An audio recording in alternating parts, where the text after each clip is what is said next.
अस्सलाम वालेकुम, welcome to our YouTube channel Desert Rose Psychics. उम्मीद करती हूँ आप सब खैरियत से होंगे। मैं हूँ कायनात बुखारी और आज का हमारा टॉपिक है drug use and abuse. Topic start करने से पहले आप चैनल को सब्सक्राइब कर दें और बेल आइकन को प्रेस कर दें ताकि आपको हमारी हर आने वाली वीडियो सबसे पहले देखने को मिले। अब हम टॉपिक स्टार्ट करते हैं। सबसे पहले हम कंटेंट देख लेते हैं। कंटेंट में हम डिस्कस करेंगे definition of drug abuse, drug addiction, pharmacology, why drug use, 5 C's of drug, sign and symptoms, effect of drug abuse. अब हम ड्रग की डेफिनेशन देख लेते हैं कि ड्रग एक ऐसा केमिकल सब्सटेंस है जो हमारे मूड, परसेप्शन और कॉन्शियसनेस को अलर्ट करता है। जैसा कि कुछ ड्रग्स ऐसे होते हैं जो बॉडी फंक्शंस को एक्टिव करते हैं। मिसाल के तौर पे कैफ़ीन का इस्तेमाल ब्रेन को एक्टिव रखने के लिए किया जाता है। और इसके बाद ये बताया गया है कि कोई भी मेडिसिन या सब्सटेंस जब इनटेक करते हैं तो वो हमारे फिजियोलॉजिकल यानी हेल्दी और नॉर्मल फंक्शनिंग ऑफ बॉडी पर अफेक्ट करते हैं। नेक्स्ट देख लेते हैं डेफिनेशन ऑफ ड्रग अब्यूज़। ये एक क्रॉनिक रिलैप्सिंग ब्रेन डिसीज़ है, यानी एक लॉन्ग लास्टिंग ब्रेन डिसीज़ जो क्योरेबल नहीं होती, मैनेजेबल होती है। इसमें पर्सन बार बार ड्रग इनटेक करता है इसके हार्मफुल कॉन्सिक्वेंसेस जानने के बावजूद। नेक्स्ट बताया गया है कि कोई भी ड्रग जो इंडिविजुअल यूज़ करता है उसके रिज़ल्ट हार्मफुल होते हैं। इसमें एक टर्म यूज़ हुई है साइकोएक्टिव सब्सटेंस, मतलब कोई ड्रग या मेडिसिन जो सेंट्रल नर्वस सिस्टम को डिस्टर्ब करती है और पर्सन की परसेप्शन को भी ख़राब कर देती है, यानी पर्सन कोई भी नॉर्मल चीज़ को परसीव नहीं कर पाता ठीक से। अब देख लेते हैं ड्रग एडिक्शन को। इस टर्म का मतलब है कि जब इंडिविजुअल ड्रग इंटेक करता है तो उसके ब्रेन में डोपामाइन लेवल हाई हो जाता है और इंडिविजुअल प्लेयर फील करता है। देन ब्रेन में ये फीलिंग ऑफ प्लेयर मेमोराइज हो जाती हैं और फिर ब्रेन यही फीलिंग्स रिपीट करने के लिए सिग्नल देता है। अब हम देख लेते हैं इसकी फार्माकोलॉजी। इसमें बताया गया है कि ड्रग एक ऐसा एजेंट है जो बेसिकली 3 पर्पस को सॉल्व करने के लिए यूज़ होता है, जिसमें डायग्नोसिस, ट्रीटमेंट और क्योर आते हैं। डायग्नोसिस का मतलब है कि अगर हम किसी डिसीज़ या डिसऑर्डर के बारे में कंफर्म करना चाहते हैं तो इंडिविजुअल के बायो केमिकल पैरामीटर को यूज़ किया जाता है। नेक्स्ट है ट्रीटमेंट। इसमें बताया गया है कि किसी भी इंडिविजुअल को इम्प्रूवमेंट में लाने के लिए ड्रग्स या मेडिसिन यूज़ की जाती हैं ताकि जो भी डिसीज़ है उसको बेहतर किया जा सके। इसके बाद थर्ड वर्ड है प्रिवेंशन या क्योर। बेसिकली ट्रीटमेंट और प्रिवेंशन में ये डिफरेंस है कि ट्रीटमेंट किसी भी डिसीज़ के बाद लिया जाता है और प्रिवेंशन पहले, यानी जैसे कि कोविड-19 की वैक्सीन हमने बिफोर डिसीज़ यूज़ की। क्यों यूज़ की? ताकि हम उससे बच सकें। अब हम देख लेते हैं कि ड्रग्स क्यों यूज़ की जाती हैं। इसके पॉजिटिव और नेगेटिव दोनों रीजंस हो सकते हैं, हम उनको देख लेते हैं। पहले है अनएम्प्लॉयमेंट। बेरोज़गारी एक बहुत बड़ी वजह है कि लोग ड्रग्स की तरफ आते हैं। अपने आप को रिलैक्स करने के लिए, परेशानियों से दूर रहने के लिए और अपने जहन को माउफ करने के लिए वो ड्रग्स ले रहे होते हैं। टू एस्केप और रिलैक्स, यानी अपने आप को रिलैक्स रखने के लिए किसी भी परेशानी से या किसी भी मुश्किल से वो फ़रार हासिल करने के लिए ड्रग्स ले रहे होते हैं। नेक्स्ट है इन्फ्लुएंस ऑफ फ्रेंड और पीयर प्रेशर, यानी उनके अगर दोस्त ले रहे हैं ड्रग्स तो वो उनकी वजह से भी ड्रग की तरफ एडिक्ट हो सकते हैं। नेक्स्ट है एथलीट्स एंड बॉडी बिल्डर्स में टेक एनाबॉलिक स्टेरॉयड, यानी कि बॉडी बिल्डर्स जो होते हैं वो अपने बॉडी मास को इंक्रीज़ करने के लिए कुछ स्टेरॉयड लेते हैं। नेक्स्ट है social and family stresses, siblings और other family members use of drug, यानी उसको अगर कोई मसला है कि वो बाहर आ जा नहीं सकता, या सोशल एंजाइटी है या उसके फैमिली स्ट्रेसेस हैं या फैमिली में कोई ड्रग ले रहा होता है तो वो भी इस चीज़ का हैबिचुअल हो सकता है। नेक्स्ट है to heighten sexual player, to overcome frustration और tragedies as pain medication, to experiment. कुछ लोग एक्सपेरिमेंट के तौर पर भी ड्रग्स को ले रहे होते हैं क्योंकि उनको लगता है कि ड्रग एक सोल्यूशन है, जबकि वो ये नहीं जानते कि जब वो इसके यूज़ टू हो जाएंगे तो ये उनके लिए सबसे ज़्यादा नुकसानदेह बात होगी। अब हम इसके 5 C's देख लेते हैं। इसमें फ़र्स्ट पे है क्रोनिक, मतलब ये एक लॉन्ग लास्टिंग डिसीज़ है जो मैनेजेबल तो है लेकिन क्योरेबल नहीं है। सेकंड सी है लॉस ऑफ कंट्रोल, यानी इंडिविजुअल के ड्रग इनटेक करने पर कंट्रोल ही नहीं रहता। थर्ड सी है कंपल्जन, मतलब कि ड्रग इंडिविजुअल की एक नीड बन जाती है।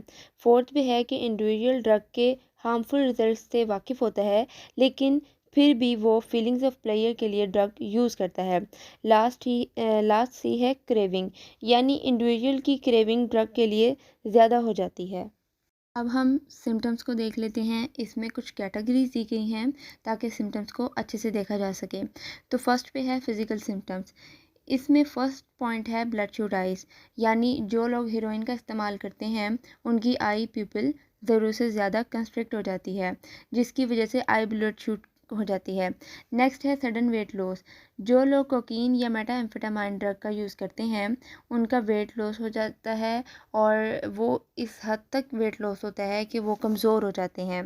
नेक्स्ट है इंटरप्टेड स्लीप पैटर्न, यानी ड्रग यूज़र्स को इंसोमिया या हाइपरसोमिया की शिकायत हो सकती है। नेक्स्ट है चेंज इन कम्प्लेक्शन, मतलब जब इंडिविजुअल रिपीटेडली ड्रग यूज़ करेगा तो उसको एक्नी, पैलनेस और जॉन्डिस का इशू हो सकता है। नेक्स्ट है पुअर पर्सनल हाइजीन, यानी ड्रग अब्यूज़र्स बिल्कुल अपनी सफाई का या अपनी डाइट का ख्याल नहीं रखते, जैसा कि बाथिंग, ब्रशिंग टीथ वगैरह। इसके बाद आ जाता है चेंजेस इन बिहेवियर। अब इसमें सिक्योरिटिव बिहेवियर आ जाता है। इसमें इंडिविजुअल विदड्रॉ करता है अपनी फैमिली और फ्रेंड से और एक ऐसी जगह तलाश करता है जहां वो अकेला बैठ के ड्रग यूज़ कर सके। नेक्स्ट में इग्नोरिंग रिस्पॉन्सिबिलिटीज़ और फाइनेंशियल डिस्ट्रेस आ जाता है। आगे देख लेते हैं साइकोलॉजिकल सिम्टम्स। इसमें इंडिविजुअल को डिप्रेशन, एंजाइटी फेस करना पड़ेगी, लो सेल्फ एस्टीम हो जाएगी, पुअर मोटिवेशन हो जाएगी और उसके मूड स्विंग्स डिस्टर्ब हो जाएंगे। नेक्स्ट है चेंज इन परफॉर्मेंस। इसमें फर्स्ट सिम्टम है एब्सेंटिज्म, यानी वो अपने वर्क वगैरह से कट ऑफ हो जाएगा। पुअर डिसीजन मेकिंग होगी, डिफरेंट कन्फ्लिक्ट्स अराइज होंगे उसके बिहेवियर में, और उसको थेफ्ट यानी चोरी की आदत पड़ जाएगी, क्योंकि ऑब्वियसली जब उसको इतने सारे इश्यूज़ होंगे तो वो कमाने के काबिल तो नहीं रहेगा, और जब उसके पास पैसे नहीं होंगे तो वो चोरी करेगा ताकि वो ड्रग्स ले सके। नेक्स्ट है sex and gender differences. Substance misuse के सिम्टम्स मेन और वुमेन दोनों में अराइज होंगे। उनके फिजिकल, बिहेवियल और इमोशनल रिस्पॉन्सेज में चेंज होगा।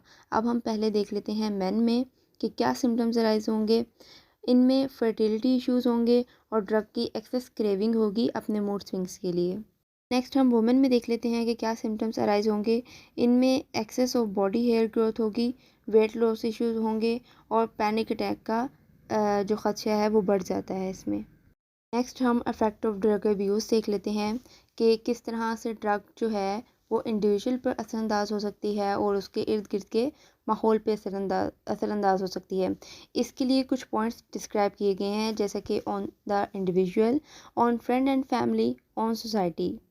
अब हम इनको डिटेल से देख लेते हैं। सबसे पहला पॉइंट है इफ़ेक्ट ऑन इंडिविजुअल। एक रिसर्च के मुताबिक बताया गया है कि यूएसए में हर साल 10,000 डेथ होती हैं ड्रग अब्यूज़र्स की, और बहुत से ड्रग अब्यूज़र्स तो क्रिमिनल एक्टिविटी में इन्वॉल्व हो जाते हैं। और मैरिजुआना और हेलुसिनोजेंस ड्रग्स के जो इंडिविजुअल होते हैं उनको फ्लैशबैक्स होते हैं, और ये फ्लैशबैक्स उनको कई हफ्तों तक भी हो रहे होते हैं, और समटाइम इनका टाइम ड्यूरेशन महीने पे भी चला जाता है। इसमें बताया गया है कि इंडिविजुअल ख़ुद को ड्रग इंजेक्ट करने के लिए यूज़ हुई हुई नीडल्स भी यूज़ कर लेते हैं, जिसकी वजह से मोस्टली उन्हें एड्स या हेपेटाइटिस जैसे मर्ज़ का सामना करना पड़ता है। हेरोइन यूज़ करने वाले इंडिविजुअल को वॉमिटिंग होती है ज़्यादा, मसल्स क्रैम्स होते हैं, और इनमें कन्वलियन या डिलीरियम के सिम्टम्स अराइज होते हैं। नेक्स्ट हम देख लेते हैं affect on friend and family. इसमें इंडिविजुअल में मैरिटल प्रॉब्लम आ जाती है, किसी भी काम में दिल नहीं लगता, बर्थ रेट में इशू आते हैं वुमेंस में, और सेल्फ एस्टीम लो हो जाती है क्योंकि वो अपना ख्याल भी ठीक से नहीं रख पाते हैं, इसलिए उनकी हाइजीन भी पुअर हो जाती है। नेक्स्ट हम देख लेते हैं अफेक्ट ऑन सोसाइटी।